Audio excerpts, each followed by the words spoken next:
200 años de México independiente, 200, un poco más de 200 años y ni una presidenta mujer.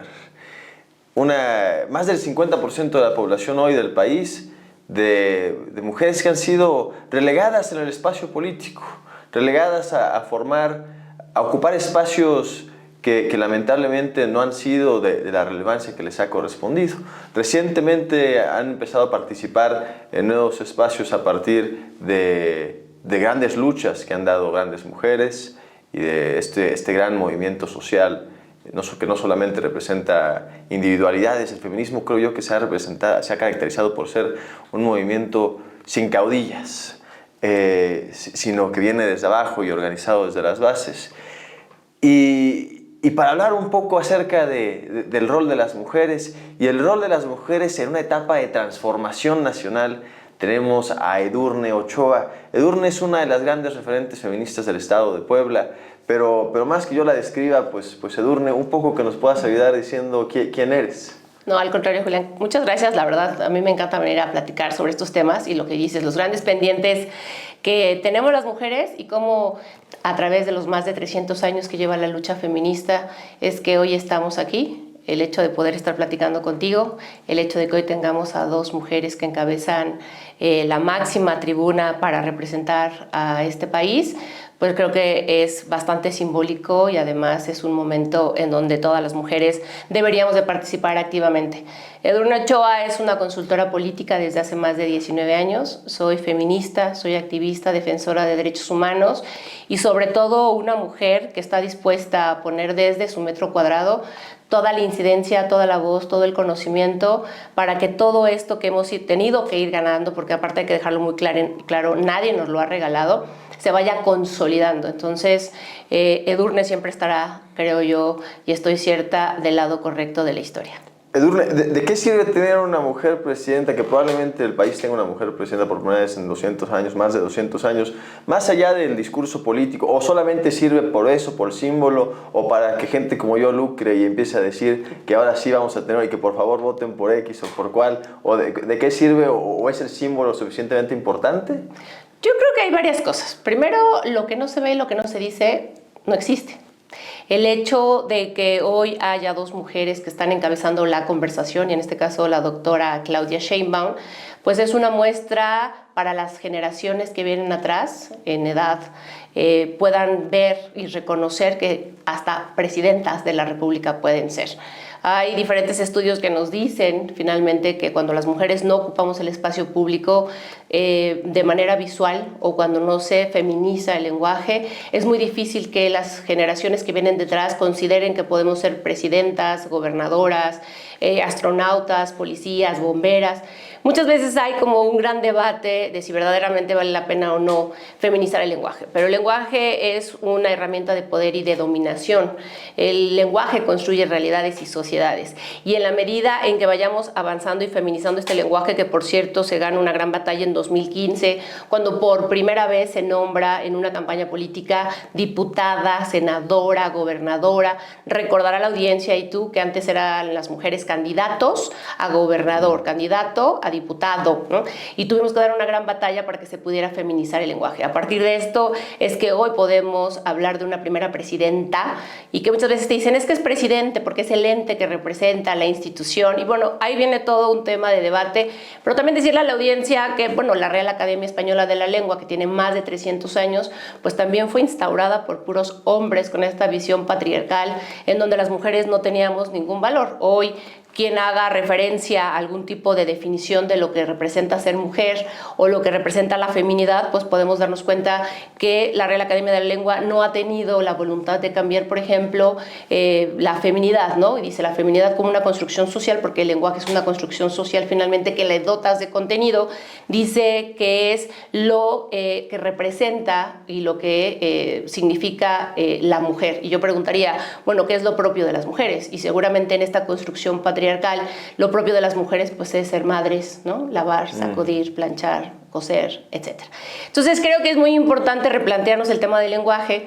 En un segundo momento, el hecho de encabezar la conversación y de manera visual ver a una mujer que está siendo la que hace pues, las propuestas, quien está al frente de la máxima conversación de la tribuna, de las notas mediáticas, eso también nos hace darnos cuenta que es posible alcanzar estos espacios. En la vida, ¿no? en toda la vida moderna, la ciudadanía, el pueblo, nunca se ha cuestionado si los hombres están listos para gobernar.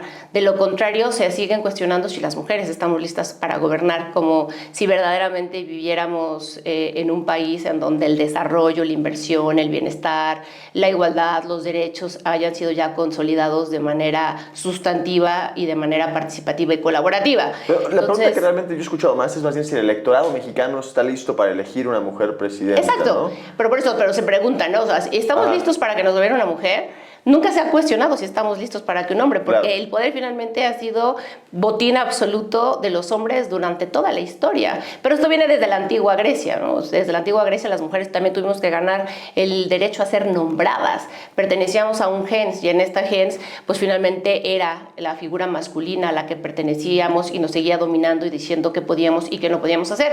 Hemos tenido que ganar por más de 300 años las mujeres el derecho a ser nombradas, el derecho a decidir con quién casarnos, divorciarnos, estudiar, graduarnos, heredar, trabajar, ponernos pantalón. Bueno, hace 60 años en este país a mí me hubieran metido a la cárcel porque yo vengo con unos pantalones y no vengo con una falda. Entonces, creo que todo el tema del lenguaje, lo simbólico, el hecho de que haya una mujer que además está demostrando, como la doctora Claudia Sheinbaum, que tiene todas las credenciales, que tiene el conocimiento, que es una estadista y que finalmente le está apostando también a una manera diferente. Hay un libro que escribimos de manera colaborativa que se llama Feminización de la Política, que estuvo en la FIL de Guadalajara y ganó un premio, un RIT latino. Habla de cómo las mujeres tenemos finalmente que desmasculinizar el poder, dotarle de nuevo contenido para que verdaderamente haya una inclusión. Si las mujeres llegamos a estos espacios de decisión adoptando las acciones, el lenguaje y por supuesto esta tiranía de lo que representa el poder, me parece que nos vamos a equivocar, porque entonces solo seríamos un número. En el libro pongo una frase que me parece que es reveladora y digo, el patriarcado es tan benevolente que nos reduce a cifras, pero nos niega la voz, la autonomía, la libertad y el voto.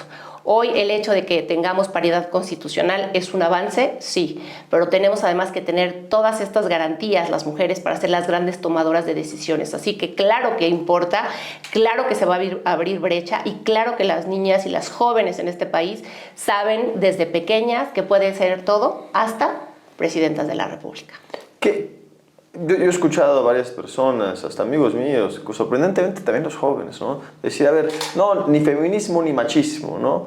Un poco hay que estar a la mitad o ver cómo este concepto de feminazi. Usualmente la contrarrespuesta, la respuesta que he escuchado por parte de compañeras es que hay una incomprensión acerca de qué significa realmente el feminismo, ser feminista. Muy brevemente, ¿cómo describirías ser parte o militar en el movimiento feminista? Por decirles que el feminismo salva y el machismo mata, así de claro. Nunca ha habido un movimiento vivo, social, político y filosófico de más de 300 años como el feminismo que mate, al contrario, garantiza los derechos y el avance progresivo y sustantivo de todas las mujeres. El feminismo existe porque hay asimetrías sociales y por supuesto a quienes hoy tienen el poder y ocupan absolutamente todos los espacios de decisión, pues el hecho de que lleguen mujeres les representa pues una amenaza. El hecho de que nosotras lleguemos a ocupar lo que por derecho nos corresponde es ceder espacios. Y obviamente nadie está dispuesto a ceder estos espacios. Pero además también hay como una contracampaña hablando del tema de las feminazis, ¿no? Yo decía, bueno, yo no conozco a una feminista que sea genocida o un movimiento feminista que haya sido genocida para que nos estén nombrando feminazis. También hay guerras sucias dentro del propio feminismo porque lo que no quieren es que haya más mujeres articuladas, que nos veamos y nos reconozcamos.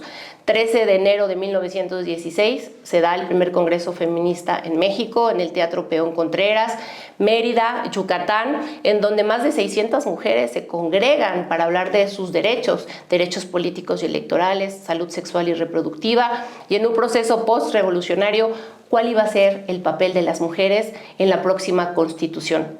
Recordemos que en la Constituyentes del 17 las mujeres también fuimos olvidadas, tuvimos que ir luchando por todos estos derechos. El tema es que el feminismo nos dice que cuando las mujeres nos unimos, nos articulamos y buscamos las coincidencias, es cuando generamos las grandes revoluciones. Por eso entonces es que hay una contracampaña del feminismo, y el feminismo es muy claro.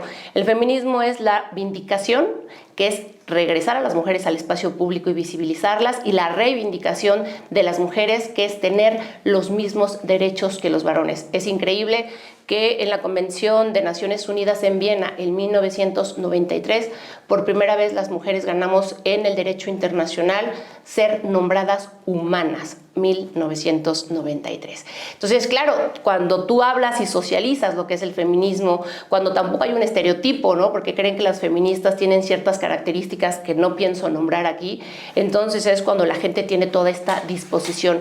Y es terrible también que haya este uso de medios de comunicación para masificar un mensaje en donde diga, pues, que las feministas destruimos, que las feministas odiamos a los hombres, que las feministas no podemos tener una familia, que las feministas no podemos decidir. El feminismo es tan generoso, el feminismo es tan bondadoso, que el feminismo finalmente te da el derecho a decidir. Si usted quiere ser madre, puede ser madre. Si usted quiere ser ama de casa, puede ser ama de casa. Pero que sepa que también puede ser ingeniera, matemática, arquitecta o presidenta de la República. Ahora, Edurne, ¿coincidirás que igual que en el feminismo y en todos los movimientos sociales sería natural pensar que hay diferentes expresiones de feminismo, no hay diferentes tipos de feminismos, y sería absurdo decir, no, pues es que debe haber una sola definición, una sola visión de mundo en un movimiento democrático, con diferentes personas de diferentes contextos, diferentes expresiones? Me parece muy, muy sano. Pero dentro de estos diferentes tipos de feminismo, decir cómo piensas el feminismo de la transformación, el feminismo de la cuarta transformación, el feminismo obradorista, del humanismo mexicano, qué expresión tiene y cómo se contrasta con el feminismo de la derecha.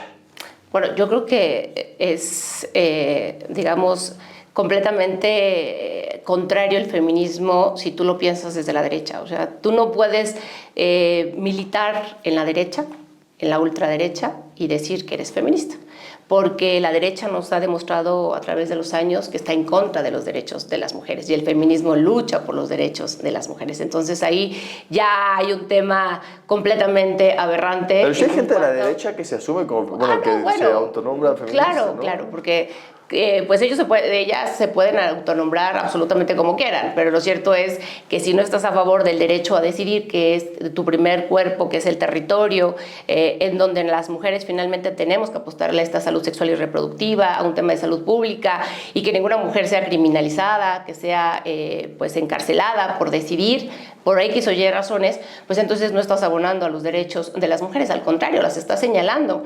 No puede ser posible que tú seas de derecha y digas que estás a favor o que eres feminista, pero cuando te refieres a otras compañeras recaes toda tu narrativa en estereotipos, en roles de género, ejerces violencia política contra las mujeres en razón de género, y tampoco tienes conciencia de lo que es este gran movimiento. Las feministas de izquierda partimos de decir: quien ejerce o milita en el feminismo parte de politizar bien. Para poder, militar en el feminismo, siempre hemos dicho que tenemos que conceptualizar. Si no conceptualizas bien el feminismo, difícilmente vas a poder politizar bien el primer sujeto del feminismo, que somos las mujeres. La cuarta transformación habla justamente de un feminismo decolonial, habla de un feminismo que está en contra del extractivismo, está en contra del capitalismo, porque siguen siendo justamente estos tres baluartes que siguen propiciando la explotación del cuerpo de las mujeres. Este feminismo no es que esté en contra, por ejemplo, entonces, no solamente el feminismo es una lucha social, sino también económica. Claro, capitalista, colonialista, ¿no? O sea, estas personas que dicen, es que soy feminista de derecha y entonces somos el primer mundo y son el tercer mundo. Ah, caray, ¿no? ¿Qué mirada tienes? ¿Bajo qué contexto seguimos estando subyugadas las mujeres y tendríamos que seguir un modelo económico, político, social de otro punto geopolítico? Porque entonces seguimos creyendo que esas son las grandes referencias. A mí me parece que tenemos que seguir respetando, y eso es lo que hace la cuarta transformación desde el feminismo, toda esta multiculturalidad, la interseccionalidad y la pluriétnica. ¿Por qué? Porque vemos mujeres racializadas, porque hay mujeres indígenas, porque hay mujeres rurales, porque hay mujeres migrantes con discapacidad, de la diversidad, y no hay una sola definición de lo que representa ser mujer. Hay muchas realidades y muchos contextos que tenemos que aterrizar. No podemos pensar que las mujeres tenemos que seguir siendo las grandes cuidadoras. Por eso, por ejemplo, la doctora Claudia Sheinbaum, que propone el Sistema Nacional de Cuidados, entiende que no podemos ser nosotras cuidadoras eternas, no solamente de las infancias, sino de los adultos mayores o de las personas enfermas. Las mujeres necesitamos esta autonomía, este gran Sistema Nacional de Cuidados, para poder tener lo que, digamos, dentro del propio feminismo se lucha: la autonomía física, que es nuestro primer territorio, que es nuestro cuerpo, la autonomía económica y la autonomía política. Por eso entonces este gran Sistema Nacional de Cuidados va a hacer que las mujeres cuidadoras tengan un valor, una remuneración, porque muchas veces se cree que las mujeres que están al interior del espacio privado no hacen nada, ¿no? ¿Cuántas veces te dicen, es que esa ama de casa, híjole, no hace nada, híjole, si yo te platicara todo lo que representan los cuidados y el valor además que representa económicamente hablando es enorme. Entonces hay que quitar esta mirada colonialista, y también la ultraderecha y la derecha feminista te dice, ¿no? Bueno, es que hay que mejorar la raza. Dices, bueno, mejorar la raza, ¿qué significa? Que debería de primar cierto tono de piel y demás. Por eso hablan también de la pigmentocracia, ¿no? Entonces sí creo que vivimos en un país altamente racista, clasista, elitista, y la cuarta transformación y quienes militamos en este feminismo entendemos que tenemos que hablar de manera horizontal, colaborativa, cooperativa, entendiendo todas las realidades, todos los contextos, y que no podemos seguir bajo un esquema de explotación del cuerpo de las mujeres. Y voy a poner un ejemplo muy claro: la prostitución. El feminismo de la 4T no es que esté en contra de la prostitución o las mujeres que ejercen la prostitución. Estamos en contra del sistema que sigue perpetuando la explotación del cuerpo de las mujeres. Por eso entonces no podemos pensar en un feminismo que le apuesta a este neoliberalismo en donde todo está a la venta, hasta el cuerpo de las mujeres. Claro. Pasando como a otra de tus múltiples facetas, que es esta de consultora, que tampoco deja de articularse con ser una consultora feminista y una consultora mujer. Yo creo que todas las campañas son una historia, ¿no? En todas las campañas se cuenta una historia y una narrativa que la intenta articular, una historia que intenta explicar el motivo por el cual un candidato participa, el diagnóstico del país o del estado, el diagnóstico del territorio y el motivo por el cual se llama al voto, ¿no? ¿Cuál dirías que es la historia que intenta contar Claudia Sheinbaum?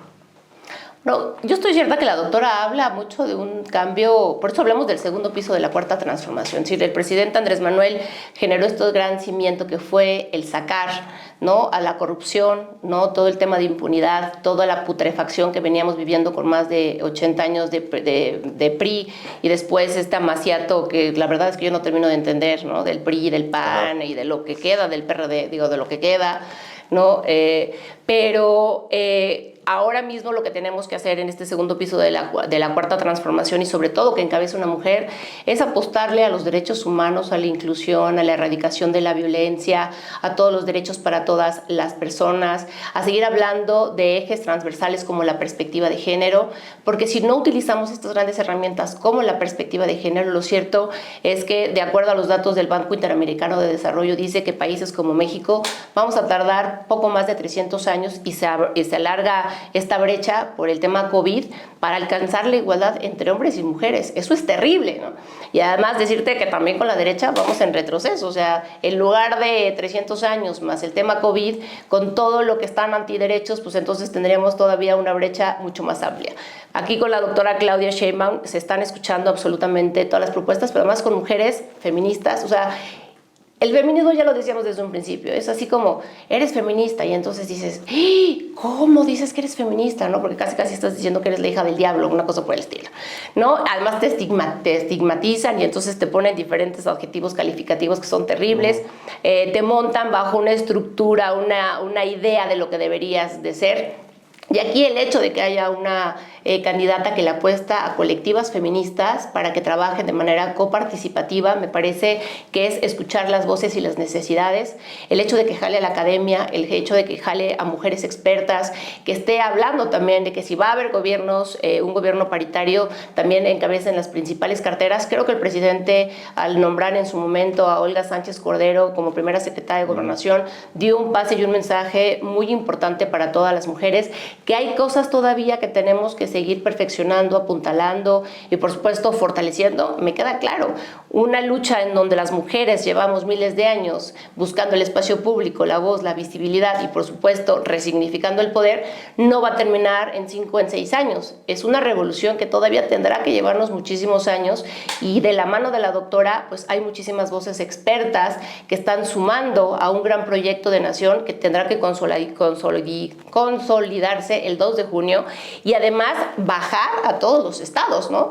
Porque es como la gran comunicación paraguas del tema de las mujeres, ¿no? Del tema del bienestar, porque además también cuando decimos primero los pobres, lo cierto es que si la pobreza tuviera rostro, querido Julián, sería de mujer. Y en este asunto de bajar a los estados, también dentro de tus múltiples facetas eres vocera de Alejandro Armenta, quien indican todas las encuestas será el próximo gobernador del estado de Puebla. ¿Qué narrativa, qué se le ofrece a la gente, qué se le puede vender a la gente? Bueno, hablamos igual del tema desde la consultoría política pegada a la perspectiva de género y también, digo, tan es con apertura feminista que su vocera es feminista, es consultora política, es activista, defensa de derechos humanos. Le apostamos mucho también al Sistema Nacional de Cuidados. El propio candidato hablaba el día lunes que habría que cumplir el mandato de la Suprema Corte de Justicia de la Nación para que las mujeres tengamos el derecho a decidir. Hablamos del fortalecimiento, por ejemplo, de las comisiones de búsqueda, que es algo muy importante. Un colectivo, por ejemplo, como Voz de los Desaparecidos, que lleva un trabajo loable de muchos años. En este país hay muchas personas desaparecidas, muchísimas mujeres, que además tenemos que crear estrategias muy regionales, sectorizadas, pero entendiendo el fenómeno geopolítico. No sucede lo mismo en un feminicidio o en un tema de personas desaparecidas en Puebla que en el norte o que en el sur. Hay contextos completamente diferentes. El candidato Alejandro Armenta le apuesta a los gabinetes paritarios, a la progresividad del presupuesto a favor de los derechos de las mujeres, al fortalecimiento de la Secretaría de Igualdad Sustantiva, que además en el pasado gobierno subió a rango de gabinete, antes era una OPD, para que podamos estar hablando en el mismo tono y en el mismo nivel que los demás secretarios y secretarias, para que podamos también tener injerencia en las acciones transversales que deben de realizar movilidad, educación, salud, etcétera, todo lo que forma un gran gabinete. Pero además también lo más importante de esta narrativa es alto a la corrupción. O sea, no puede seguir habiendo más corrupción y omisión. El gran cáncer de este país se llama impunidad. En materia de mujeres, las cifras son terribles, pero también hablando de hombres y mujeres y de infancias, mientras no haya un sistema que colabore, que sea copartícipe, garante de la justicia inmediata, pronta y expedita, que sigue siendo un gran pendiente en este país, pues entonces va a seguir habiendo muchísima exigencia. Entonces hay que trabajar de la mano con los tres poderes, hay que seguir dándole espacio a las organizaciones de la sociedad civil, hay que transversalizar la perspectiva de género en el Plan Estatal de Desarrollo, hay que fortalecer las secretarías y en este caso subsecretaría que depende de Gobernación de Derechos Humanos, hay que garantizar la libertad de expresión, hay que rescatar las juntas auxiliares, las inspectorías, que son los territorios mucho más olvidados, en donde todavía sigue habiendo este tema de usos y costumbres, que habrá muchísima responsabilidad y respeto a la identidad, cultura y a la lengua, pero esto no significa que se puedan seguir violando los derechos humanos de las niñas. Es increíble pensar que a estas alturas sigue habiendo desafortunadamente intercambios mercantiles en donde una niña de 13, 14 años es entregada a un hombre mayor o es casada, ¿no? O que es intercambiada por una vaca. Seguimos hablando en 2024 de estas cosas que no pueden seguir sucediendo.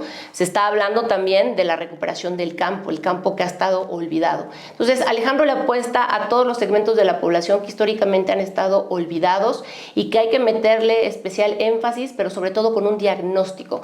Alejandro no es un hombre de escritorio, por eso decimos más territorio y menos escritorio. Y hoy, que es el aniversario luctuoso de Emiliano Zapata, pues Emiliano Zapata decía, la tierra es de quien la trabaja. Y Alejandro Armenta es un hombre que ha trabajado la tierra, que ha recorrido los 217 municipios, es un revolucionario, es un estadista, es un hombre que tiene un diagnóstico desde hace muchos años, que tiene mucha claridad y que le está apostando justamente al diálogo, a la apertura, a la reconciliación, y en donde todas las voces de todos los grupos poblacionales y grupos etarios sean considerados para su próximo gobierno. Luis Durne, siempre en las entrevistas hace falta preguntar algo y es difícil desde el entrevistador decir, pues es que ¿qué me hizo falta preguntar? Pero ¿qué me hizo falta preguntarte, Durne? No, bueno, yo creo que más allá de que hace falta preguntarme es más bien decirle a la ciudadanía que es importante que podamos participar. Miren, los partidos políticos siempre le apuestan y dicen es que hay que ciudadanizar la política, ¿no? Y desde este espacio, desde este grupo que encabeza Alejandro Armenta, hay una indicación muy clara, hay que politizar a la ciudadanía. Si verdaderamente queremos tener una democracia representativa, participativa y colaborativa, tenemos que hacer que la ciudadanía conozca las propuestas.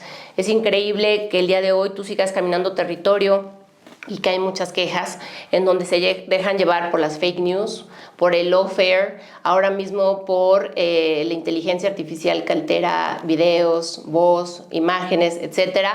La desinformación se está apropiando de este poder ciudadano que tenemos y no. Lo que tenemos que hacer es salir a participar, politizarnos, conocer mucho más el territorio. Y yo aquí le lanzo una pregunta a la audiencia, obviamente es pregunta retórica, pues porque no me van a poder responder, pero ¿verdaderamente ustedes conocen el distrito local y federal en donde viven?